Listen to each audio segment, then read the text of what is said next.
नमस्कार समस्त दर्शक मानक मोर अंतरभरा प्रणाम एवं शुभेच्छा। ये गोटे कहानी नुहे, एटा गोटे अनुभूतिर कथा मु कहवाकू जाउछि। मु लंडन रे झियो पाखरे थाए। शनिवार रविवार हेले सेठी प्राय समस्ते बुलिबाकू जाती। आमे मध्य गोटे शनिवार देखी बुलिबाकू गलु। सेठारे गोटे वेस्टमिनिस्टर अच्छी अर्थात सेंट्रल लंडन गोटे जगह अच्छी सेठी ब्रिटिश पार्लियामेंट अच्छी। आमे सेठाकू बुलिबाकू जिबार थाए। मु झियो ज्वाई एवं नाती सहित आमे समस्ते प्रथम एठू पंटून डकरू बाहरिलु। DLR train Dockland Light Railway ताकू कहती डीएलआर से बाहरिलु। सेठू बाहरी आमे ट्यूब लाइन रे बैंक पर्यंत गलु। बैंक ठारू सेंट्रल लंडन पर्यंत एलिजाबेथ लाइन रे सेठी जाई पहुँचलु। पहुँचला परे बहुत बड़ एरिया सेठी देखिलु। आमे बहुत बड़ एरिया बिग बेन घंटा मध्य सेठारे अच्छी। ब्रिटिश पार्लियामेंट अच्छी सेठारे। सेही परिसर रे विभिन्न देशर महापुरुषंकर फोटो सबू मेटालिक फोटो सबू अच्छी। सेमान मध्य खूब सुंदर भाव से गुड़िक मेंटेन कर रखिछंती। आफ्रिकार नेल्सन मांडेला तांको फोटो अच्छी। आम देशर महात्मा गांधींकर बाड़ी धरी जो दांडी यात्रा रे जाउथिले से फोटो मूर्तिटी मध्य बसैचंती। आहुरी विभिन्न देशर प्राय 10-12टी प्रतिमूर्ति सेठारे स्थापना करा जायछि। देखिली दर्शक माने आसुछंती, बहुत मनभरी उपभोग करूथांती। आमे मध्य खूब बुलिलु। सेठारे गोटे अच्छी टेलीफोन बूथ। से टेलीफोन बूथ पाखरे ठिया हेले बिग बेन घंटा पर्यंत समस्ते फोटो उठाउथांती।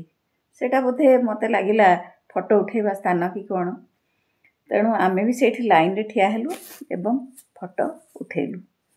से फोटो उठेबा परे सेठी लंडन शहर तो पूरा थेम्स रिवर रो कूलरे अवस्थित।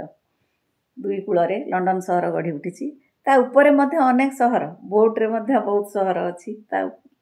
ता छड़ा आमे तो जानिचे टावर ब्रिज अच्छी। बाकी आमे गोटे पोलरे थेम्स रो अपर पार्श्व को गलु। अपर पार्श्व रे लंडन आई अच्छी। से लंडन आई रे प्राय 30टी झूला गोटे बड़ वृत्ताकार रे 30टी झूला लागिछि। से झूलारू कूल को संजोग करा जाइछि। से रास्ता रे जाई प्रति झूलारे प्राय 15 जन 16 जन लोक बसी परिबे। झूलाटी धीरे धीरे धीरे धीरे चक्राकार रे घुरु थाए। जेतेबेले ऊपर को जीव सेतेबेले पूरा लंडन शहर सेथिरे देखा जीव। सेठी बसी आपण सब पूरा देखी पारिबे, उपभोग करि पारिबे लंडन शहर को।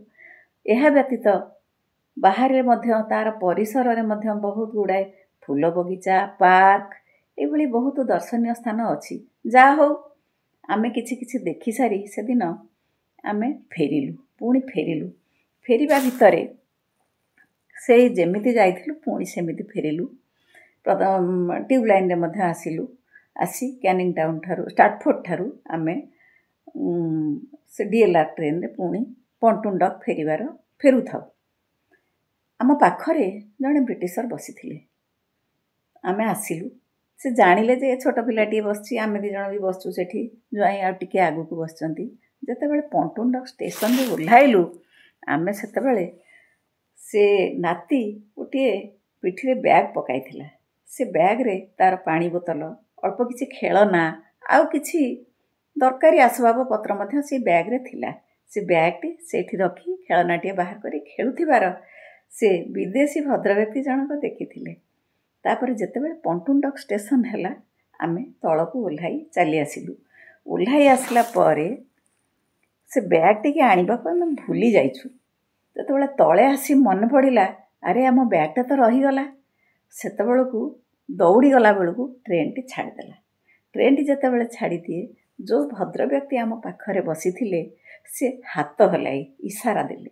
कौन इशारा कले ना आमे जानिनु, किंतु आमे बुझिलु जे हाँ से कहिले हाँ आपण को बैगटी एठी रही गला। मन दुख हला, बहुत मन दुख हला। नाती तो कांदिला जहा कांदिला, आमर मध्य मन दुख हला। आमर सेठी जो पटू ट्रेन रु ओल्हाइलु सेठू 2टा लिफ्ट रे एपटू को आसिया पड़े। आमे लिफ्ट बदलई एपटू को आसिलु। आसीबा ଭିତରେ ଆସି ଏପଟେ ପହଞ୍ଚିଛୁ। ମନ ସମସ୍ତଙ୍କର ଦୁଃଖ ଥାଏ। ନାତିଟି କାନ୍ଦୁଥାଏ, ଖୁବ୍ ଜୋର ଜୋରରେ କାନ୍ଦୁଥାଏ। ସେତେବେଳେ ପୁଣି ଆମେ ସେଇ ଦିଗକୁ ଚାହିଁଥାଉ ଯେଉଁ ଦିଗକୁ ଟ୍ରେନ୍ ଗଲା। ମନ ତ ସମସ୍ତଙ୍କର ଦୁଃଖ ନିହାତି ଥାଏ। ସେଇ ଦିଗକୁ ଚାହିଁଛୁ, ଦେଖିଲା ବେଳକୁ ସେଇ ଦିଗରୁ ଆଉ ଗୋଟିଏ ଟ୍ରେନ୍ ଆସୁଛି। ପୁଣି ଆମେ ଭାବୁଥାଉ ଆମେ ଯିବୁ ହାରିକି, ଗଲେ ବା କ'ଣ କରିବୁ, କେମିତି ପାଇବୁ ସେ ଟ୍ରେନ୍କୁ, କେଉଁଠୁ ପାଇବୁ, ଏମିତି ଭାବିକି ମନସ୍ତାପ ଭିତରେ ଥାଉ ସମସ୍ତେ। ସେତେବେଳେ ସେଇ ଦିଗରୁ ଆସୁଥିବା ଟ୍ରେନ୍ଟି ସେଇ ଷ୍ଟେସନରେ ରହିଲା ବେଳକୁ ଆମେ ମଧ୍ୟ ସେଇଠି ପହଞ୍ଚିଛୁ, ଠିକ୍ ଅନେଇଛୁ ଏବଂ ଦେଖିଲୁ ସେଇ ଗୋଟେ ବଗିରୁ ଜଣେ ଭଦ୍ରଲୋକ ବାହାରିକି ଆସିଲେ।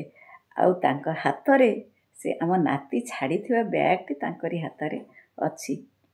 ଯେଉଁ ଭଦ୍ରଲୋକଟି ଆମରି ପାଖରେ ବସିଥିଲେ ସେଇ ଭଦ୍ର ବ୍ୟକ୍ତି ଜଣକ ସେ ବ୍ୟାଗ୍ଟିକି ଧରି ହାତରେ ଧରେଇ ଦେଲେ। ଧରେଇ ଦେଇ ଆମେ ତାଙ୍କୁ ଥ୍ୟାଙ୍କ ୟୁ କହିବା ପୂର୍ବରୁ ସେ ଆମକୁ କ୍ରସ୍ କରି ପୁଣି ସେପଟକୁ ଚାଲି ଯାଇଥିଲେ। ତା'ର ଅର୍ଥ ଯେ ଯେଉଁ ଷ୍ଟେସନରେ ଆମକୁ ସେ ଛାଡ଼ିଲେ, ସେ ଦେଖିଲେ ଯେ ଏ ପିଲାର ବ୍ୟାଗ୍ଟି ଛାଡ଼ି ଯାଇଛନ୍ତି। ସିଏ ପର ଷ୍ଟେସନକୁ ଯାଇ ସେ ବ୍ୟାଗ୍ଟିକି ଧରି ଷ୍ଟେସନରୁ ଓହ୍ଲେଇ ପଡ଼ିଛନ୍ତି। ଓହ୍ଲେଇ ଆସି ପୁଣି ବିପରୀତ ଦିଗକୁ ଆସୁଥିବା ଟ୍ରେନ୍ରେ ସେ ଆସି ପୁଣି ସେଇ ପଣ୍ଟୁଣ୍ଡକ ଷ୍ଟେସନରେ ପହଞ୍ଚି ବ୍ୟାଗ୍ଟି ଆମକୁ ହସ୍ତାନ୍ତର କରି ଆଉ ଥରେ ପର ଲାଇନ୍କୁ ଯାଇ ପୁଣି ସେ ଫେରିଗଲେ ତାଙ୍କର ଗନ୍ତବ୍ୟସ୍ଥଳକୁ। ଆମେ ଆମ ବ୍ୟାଗ୍ଟିକି ବି ପାଇଲୁ, କିନ୍ତୁ ସେ ଭଦ୍ରବ୍ୟକ୍ତି ଜଣିକ ଆମ ପାଖରୁ ସେତେବେଳକୁ ଆମ ଆଖି ପାଖରୁ ଦୂରେଇ ଯାଇଥିଲେ।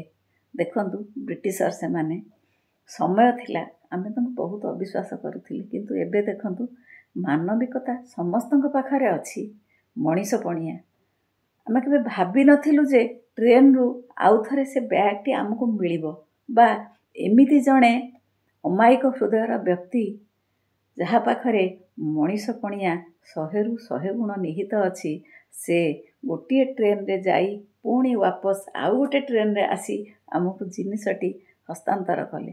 ଧନ୍ୟ କହିବ ତାଙ୍କ ମଣିଷପଣିଆକୁ। ବିଦେଶରେ ମଧ୍ୟ ଥାଇ ଆମେ ତାଙ୍କ ମାନବିକତା ପାଖରେ କୃତଜ୍ଞ ଏବଂ ଆଉ ଥରେ ସେଇ ଭଦ୍ରଲୋକଙ୍କୁ ଅଶେଷ ଅଶେଷ ହୃଦୟରୁ ଧନ୍ୟବାଦ ଜଣାଇକି ମୁଁ ଏଇଠି ରହୁଛି। ଧନ୍ୟବାଦ।